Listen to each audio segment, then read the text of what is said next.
Smallpox. In the history books, smallpox is painted as a deadly menace, spreading fear wherever it went. It hung like a dark cloud over communities for centuries, leaving a trail of sorrow in its wake. Smallpox is reputed to have claimed the lives of up to 20% of its victims, leaving a legacy of pain and grief. But what if smallpox wasn't the formidable killer it's reputed to be? What if it was mostly a mild disease? On the surface, that sounds like a completely ridiculous idea. However, throughout history, some doctors documented that smallpox was a mild ailment when appropriately managed and not mishandled. In 1688, Thomas Sydenham, M.D., renowned as the English Hippocrates and regarded as the father of English medicine, wrote about his observations on smallpox. It would be too large for a letter to give you an account of its history. Only in general, I find no variolis, smallpox, but do regret greatly that I did not say that considering the practices that obtain, both amongst learned and ignorant physicians, it had been happy for mankind, that either the art of physic had never been exercised, or the notion of malignity never stumbled upon, as it is palpable to all the world how fatal that disease proves to many of all ages. So it is most clear to me, from all the observations that I can possibly make, that if no mischief be done, either by physician or nurse, it, smallpox, is the most slight and safe of all other diseases. The gold standard treatment of smallpox during Thomas Sydenham's time involved keeping the patient in a hot environment and possibly covering them with blankets to induce sweating. It involved consuming spicy foods, alcoholic beverages, or other substances thought to increase internal heat. It was believed that heating the body could help to expel harmful substances and promote healing. Cordials were often made from various herbs, spices, and alcohol, and were thought to increase internal heat or circulation. Dr. Sydenham found that these erroneous treatments turned smallpox from a mild disease to one that could be deadly. The smallpox being too much forced out, by giving cordials and by a hot regimen run into one, a foul spectacle, and one that threatens a sad event, and these and the like symptoms are usually occasioned by these errors, whereas I never observed any mischief from the other method. For nature, left to herself, does her work in her own time, and separates, and expels the matter in the right way and manner. Dr. Sydenham shared his notions for curing smallpox, which did not use these widely used faulty medical notions. In 1681, in a letter addressed to Dr. Thomas Sydenham, Dr. William Cole thanked Dr. Sydenham for his information that would easily cure smallpox. He also observed that the established medical approach involving the hot regimen and medicines led to the death of many who otherwise could easily have been cured. I heartily thank you for your method of cure in the smallpox, whereby that dreadful disease, unless some malignity of some unusual thing happen, maybe be easily cured, if nurses, a sort of people very injurious to the health of man, did not obstruct, who by the hot regimen and medicines confound all things and kill so many before their time. You learn, sir, the protector of mankind ought to be esteemed, who are a guide to the sick in the greatest danger of life, that they may return to the way of health, if they follow your direction. 40 years later, in the early 1700s, Isaac Massey's observations at Christ's Hospital indicated that smallpox was rarely fatal when managed with appropriate treatment. A natural, simple smallpox seldom kills, unless under very ill management, or when some lurking evil that was quiet before is roused in the fluids and confederated with the pocky ferment. Drawing from decades of experience at a children's hospital, Isaac Massey noted that smallpox seemed to be a relatively mild illness, seldom resulting in fatalities. Having attended to the patients at Christ's Hospital, which typically housed around 600 children, he observed that over 20 years, only 5 or 6 deaths were attributed to smallpox. He believed that the newfangled notion of inoculating people with pus from a smallpox lesion was unnecessarily dangerous, mocking the procedure by calling it incantation. In 1814, John Birch, a distinguished member of the Royal College of Surgeons, expressed his belief that a significant number of smallpox fatalities were, in fact, attributable to poor diet, unclean environment, and medical error. I consider even the natural smallpox a mild disease and only rendered malignant by mistakes in nursing, in diet and in medicine, and by want of cleanliness. It would hardly be too bold to say that the fatal treatment of this disease for 2 centuries, by warming and confining the air of the chamber and by stimulating and heating cordials, was the cause of 2/3 of the mortality which ensued. Over the decades, other doctors also observed that smallpox was a mild disease. Smallpox is generally a very mild disease. Dr. Montague R. Leverson, Ph.D., 1898. Smallpox is a most harmless disease if properly treated. I have treated hundreds of cases without a single fatality. Dr. Smiley, 1907. Collectively, these statements suggest that smallpox was not simply a solitary killer claiming the lives of those unfortunate enough to be afflicted. Could these doctors have been right? Was smallpox primarily a mild disease made worse by not only the general health of the people and the environment in which people lived, but also by the wrong-headed medical notions of the time? Again, in this widely used hot regimen, individuals would be covered with numerous smothering blankets, encouraging copious sweating with the aim of eliminating excessive bodily fluids. Alternatively, patients might be immersed in a hot bath. This therapeutic fashion viewed light and fresh air as detrimental, leading to patients being kept in darkness whenever feasible, with minimal ventilation. When any person afflicted with any species of fever is confined in a close and heated apartment, in which the free circulation of air is prevented by closed doors and windows, curtains, etc., and is kept at the same time under a load of bedclothes and supplied with hot drinks, or even cordials of vinous and fermented liquors, with the view of inducing perspiration, the consequences are as follow. The whole train of symptoms is aggravated. The heat of the patient is raised considerably above the natural standard, notwithstanding the profuse perspirations that are constantly bathing him. The pulse is excited to the highest febrile standard. The thirst becomes incessant to supply the unnatural waste of fluids. The mouth and lips become parched. The head is in constant pain, with confusion of ideas, preventing all sound sleep, and occasioning distressing dreams, and at length delirium. The whole powers of the frame become prostrate, with disposition to fainting, on being moved, or on passing an evacuation by stool. And from this situation, the recovery is extremely precarious. In cases of contagious fever, such as smallpox, measles, scarlet fever, etc., the eruption is always greatly multiplied by this hot regimen, and all the symptoms change to what has been called a putrid type. The tongue, teeth, and lips become coated with black, clammy, and immovable fur.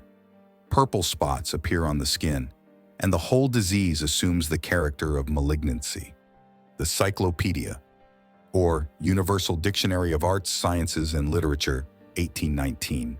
This treatment was used on those inoculated with smallpox as well as those who acquired the disease naturally. In 1864, Dr. John Mason Good noted that this medical treatment often made smallpox severe and frequently deadly. Unfortunately, the practice of treating the disease smallpox with cordials and a hot regimen at this time prevailed, and was too generally applied to the inoculated as well as to the natural process, by means of which the former was often tendered a severe, and in many cases, a fatal disease. Standard and commonly accepted medical procedures of that time included bleeding patients to the point of fainting, withholding even a single drop of cold water, depriving patients of light and fresh air, and promoting catharsis, which involved inducing forceful and abundant bowel movements through the use of cathartics. In 1747, Charles Perry, M.D., noted some of these medical notions widely used in treating smallpox.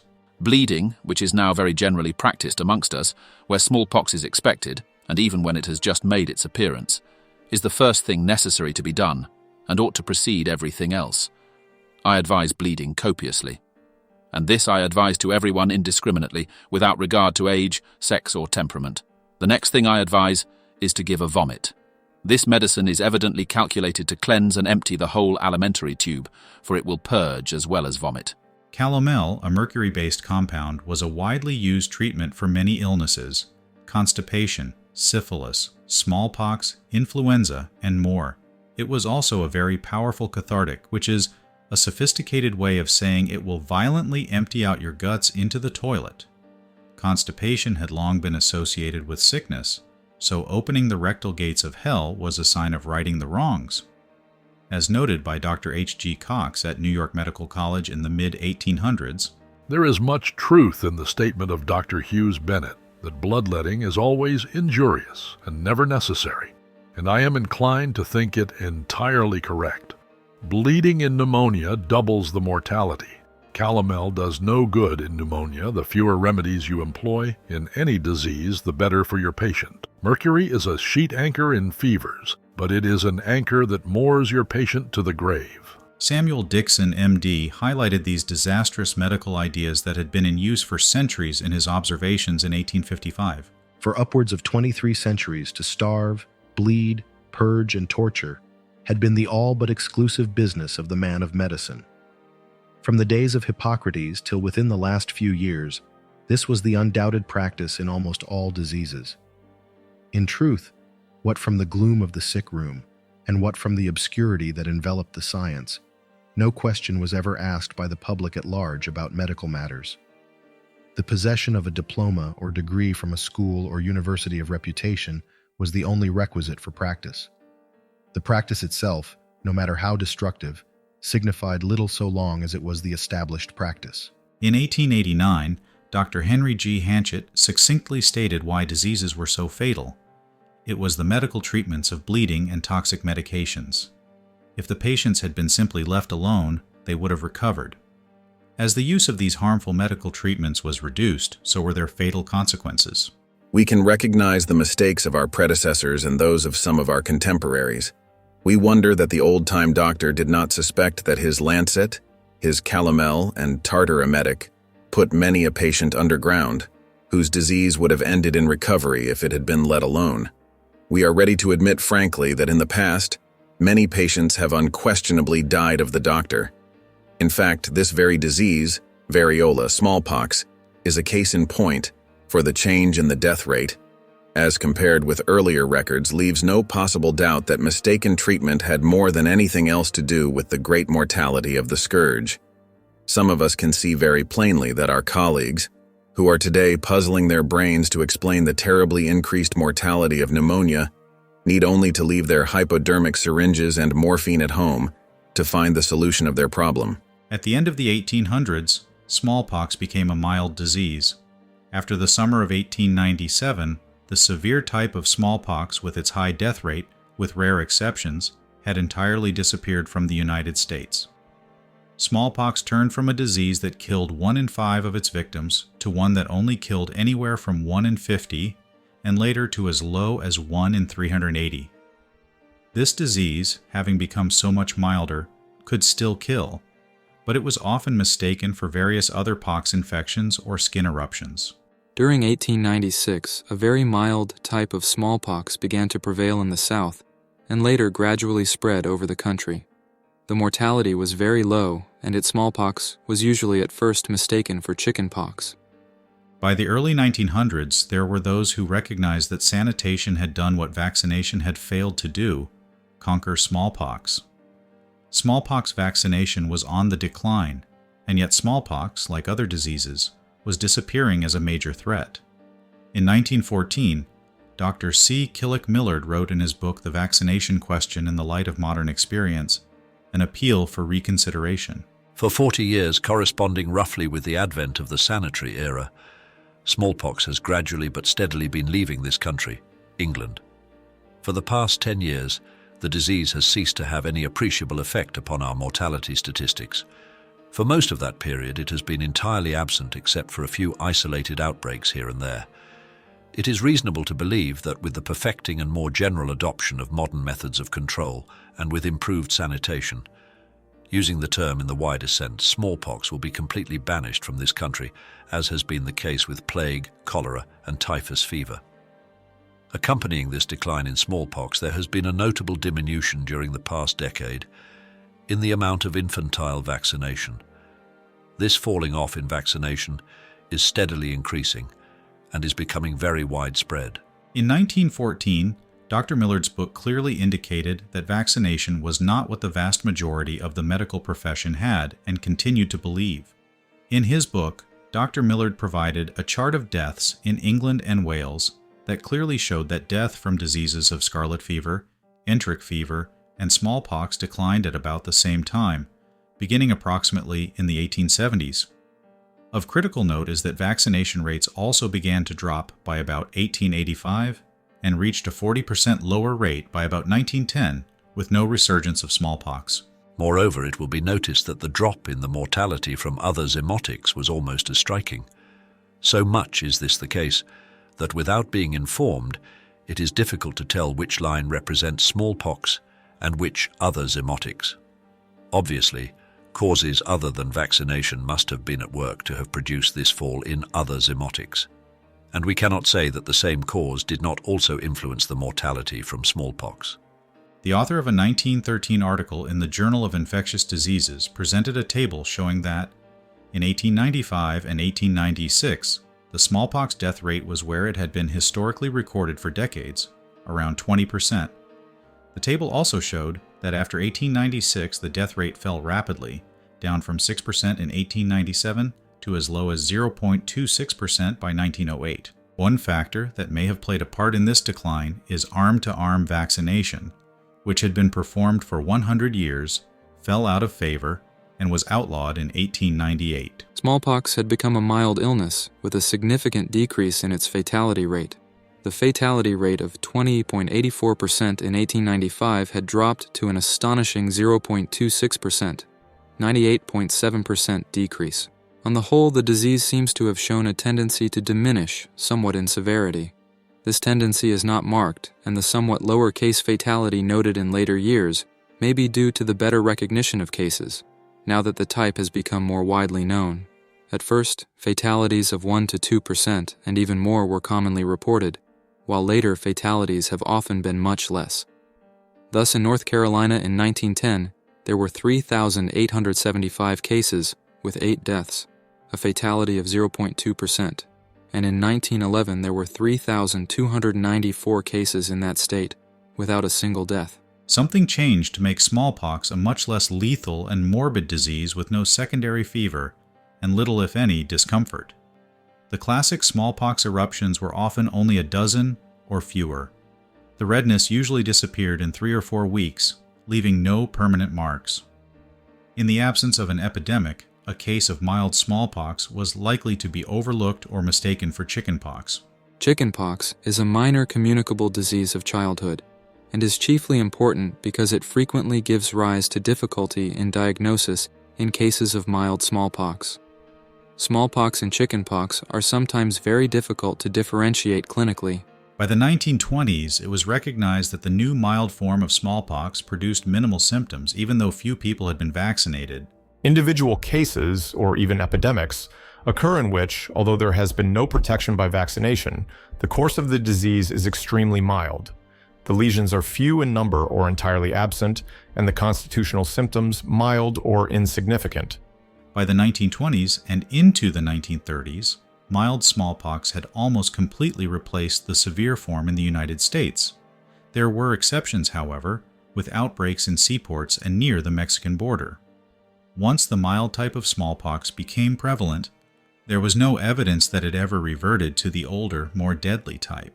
Although mild cases of smallpox were known before, they have come practically to replace the severe forms in many extensive areas, such as the whole United States, Brazil, large parts of Africa. The mild form of smallpox, commonly designated by its Portuguese name, alastrum, has prevailed over vast regions of the United States for over 30 years. It is estimated that the germ of this disease must have been transmitted from one human being to another more than 800 times, and yet it is bred true. Throughout all these generations, the organism maintains its early characteristics. Most American health officers and epidemiologists who have experience with the 2 types of smallpox do not believe that as yet there has been any reversion of the mild strain to the old classic strain. A 1940 article in Public Health Reports showed the ever downward spiral of smallpox. Cases, case fatality rate, and deaths all plummeted. Smallpox collapsed while smallpox vaccination rates fell, as seen in the Leicester, England, and England and Wales data. By the time the following report was written in 1946, smallpox had all but vanished from England and the Western world. The health of people had dramatically improved. The hot regimen, bleeding, and calomel were largely no longer in medical fashion and were quickly forgotten. What has been the cause of the rise and fall of smallpox? Its decline in the later decades of the 19th century was at one time almost universally attributed to vaccination, but it is doubtful how true this is. Vaccination was never carried out with any degree of completeness, even among infants, and was maintained at a high level for a few decades only. There was therefore always a large proportion of the population unaffected by the vaccination laws. Revaccination affected only a fraction. At the present, the population is largely entirely unvaccinated. Members of the Public Health Service now flatter themselves that the cessation of such outbreaks as do occur is due to their efforts. But is this so? The year 1948 brought an end to compulsory vaccination in England. By that point, the experiment of significantly reducing vaccination in Leicester, which had been going on for more than 60 years, proved a great success. In 1948, Dr. Millard stated, "In Leicester, during the 62 years since infant vaccination was abandoned, there have been only 53 deaths from smallpox, and in the past 40 years, only 2 deaths. Moreover, the experience in Leicester is confirmed, and strongly confirmed, by that of the whole country. Vaccination has been steadily declining ever since the conscience clause was introduced. Until now, nearly 2/3 of the children born are not vaccinated. Yet smallpox mortality has also declined until now quite negligible. In the 14 years 1933 to 1946, there were only 28 deaths in a population of some 40 million, and among those 28 there was not a single death of an infant under 1 year of age." Dr. Thomas Mack had been involved in smallpox for roughly 40 years. His credentials include probably spending more time working up population-based outbreaks of smallpox than virtually anybody ever has. In the 2000s, Dr. Mack noted that societal changes had tamed smallpox. It was not from universal vaccination. Disappearance of smallpox was facilitated, not impeded by economic development. Long before the World Health Organization's smallpox eradication program began, and despite low herd immunity, unsophisticated public health facilities, and repeated introductions, smallpox disappeared from many countries as they developed economically, among them Thailand, Egypt, Mexico, Bolivia, Sri Lanka, Turkey, and Iraq. If people are worried about endemic smallpox, it disappeared from this country, not because of our mass herd immunity. It disappeared because of our economic development, and that's why it disappeared from Europe and many other countries, and it will not be sustained here even if there were several importations, I'm sure. It's not from universal vaccination. The notion that smallpox was just about a microbe that single-handedly killed millions needs to be questioned. This simplistic idea ignores the feeble health of the people in society during those times, as well as the dangerous and deadly medical practices. Copious bleeding, the hot regimen, and toxic medicines that purged the entire digestive system caused great harm, turning this disease into a fatal menace. Yet a microbe was 100% blamed for the deaths. It's analogous to spraying gasoline on a tiny candle inside a home, which could make the whole house burn down, and then blaming the candle for the fire. By the close of the 1800s, the health of people in society had vastly improved, and many faulty medical notions had all but vanished. Vaccination rates rapidly declined over the decades, proving to be more of a problem than a solution. Once again, smallpox had become a mild disease and slowly faded from the world. However, the idea that smallpox needed to be extinguished by the medical intervention of vaccination became a legend, and the only solution was very deeply embedded in our medical and societal consciousness. It was so embedded that people were knowingly and willingly sacrificed on the ideological altar. According to an article written in 1968 by C. Henry Kempe, professor and chairman of the Department of Pediatrics, there were at least 200 to 300 vaccination deaths just because of a blind belief in the necessity for routine vaccination. How many died over the decades because of this belief? The mortality and morbidity from routine infant smallpox vaccination in this country is now truly appalling when compared to the risk of smallpox. Analysis of data obtained from a review of questionnaires received from 19,616 physicians surveyed by us suggested that the estimated number of complications in 1963 was approximately 3,000 with 10 to 18 deaths among a total of 14 million persons vaccinated. The last smallpox death in the United States following an importation occurred in 1948. But since that time, there have probably been 200 to 300 deaths from smallpox vaccination. The majority of workers in the field of public health sincerely feel that the current morbidity and mortality from routine vaccination is the price we have to pay for keeping our country free of smallpox. This notion of defeating the out-there enemy was so deeply entrenched that the idea and practice of vaccination was extended to several other diseases. What was ignored is that every single infectious disease death rate had fallen by a massive amount before any vaccine was introduced, or, with some diseases, before any vaccine was used at all.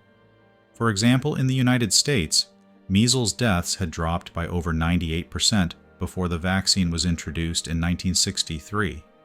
In England, measles deaths dropped by almost 100% before the vaccine was introduced in 1968.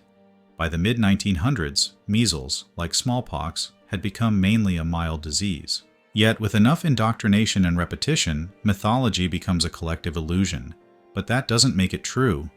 As Giordano Bruno said over 400 years ago, it is proof of a base and low mind for one to wish to think with the masses or majority, merely because the majority is the majority. Truth does not change because it is or is not believed by a majority of the people.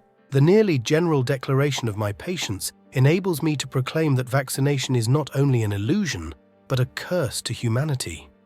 More than ridiculous, it is irrational to say that any corrupt matter taken from boils and blisters of an organic creature could affect the human body otherwise than to injure it. I myself know the names of 100 physicians who think like me. Dr. Stowell, London, England, 30 years a public vaccinator. Please visit dissolvingillusions.com for more information on the history of disease and vaccines.